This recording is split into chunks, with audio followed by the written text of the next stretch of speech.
100% USAP, l'émission de l'Indep qui suit l'actualité des 100 skieurs de Perpignan qui évoluent en top 14. Ce matin avec Hugo Beauvais du service des sports, on revient sur la victoire précieuse lors de la 23e journée face au Stade Français.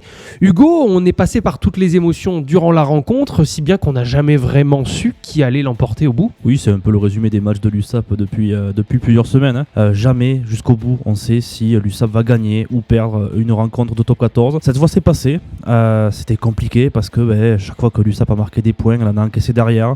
C'est un peu l'habitude de l'USAP cette saison. Elle a marqué 2 essais, derrière elle s'est quasiment mise à la faute tout de suite et le Stade Français en a profité pour marquer 3 points. Donc finalement l'USAP a été quasiment derrière le Stade Français toute la partie au niveau du score. Mais effectivement, on en parlera peut-être un peu plus tard, tout s'est inversé très rapidement dans cette rencontre et c'est vrai que on s'aperçoit que ce top 14 va être complètement fou jusqu'à la fin parce que tu peux être 14e à la 75e minute, 13e à la 78e et 12e à la 80e.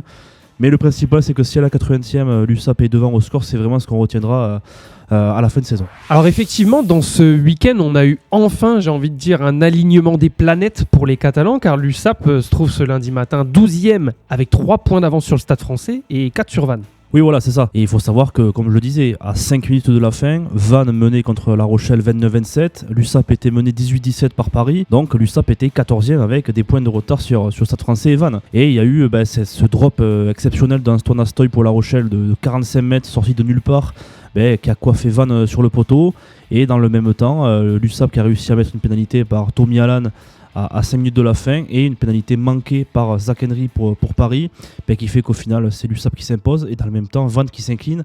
Donc voilà, ça rejoint ce que je disais tout à l'heure, même quand on pense que tout est fait, il peut se passer tout et n'importe quoi et c'est vrai que comme tu le disais en début de podcast, c'est l'une des premières fois de la saison que ça sourit autant aux Catalans, donc on espère que c'est de bon augure pour la fin de saison.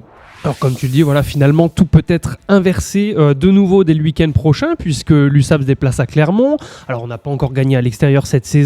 Le Stade Français, lui, reçoit le Loup et finalement, les choses pourraient être encore totalement inversées la semaine prochaine. Oui, voilà. Alors, le Stade Français reçoit Lyon. C'est vrai que Lyon aura peut-être la tête à sa finale de Coupe d'Europe, de Challenge Cup, qui arrivera le week-end suivant. Mais c'est vrai que l'USAP, si elle veut vraiment s'assurer une fin de saison sans trembler jusqu'à la dernière journée, il faudrait qu'elle réussisse à aller chercher des points à l'extérieur. Alors peut-être que Clermont, c'est pas le meilleur endroit, La Rochelle sera peut-être pas le meilleur endroit non plus, puis il y aura la réception de Toulouse derrière, donc c'est vrai que c'est pas forcément le calendrier idéal pour s'assurer un maintien tranquille en top 14.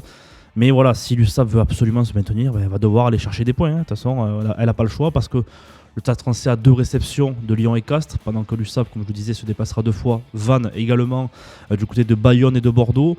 Donc Paris a le calendrier le plus ouvert. Mais si l'USAP arrive à ramener 1 point ou 2 ou 4 de ses déplacements à Clermont et La Rochelle, peut-être qu'elle s'ouvrira un chemin un peu plus facile pour la fin de saison. En tout cas, c'est vrai que comme tu le disais, on ne peut jamais pronostiquer un week-end à l'avance. Ça, c'est ce qui est passionnant dans ce championnat de top 14.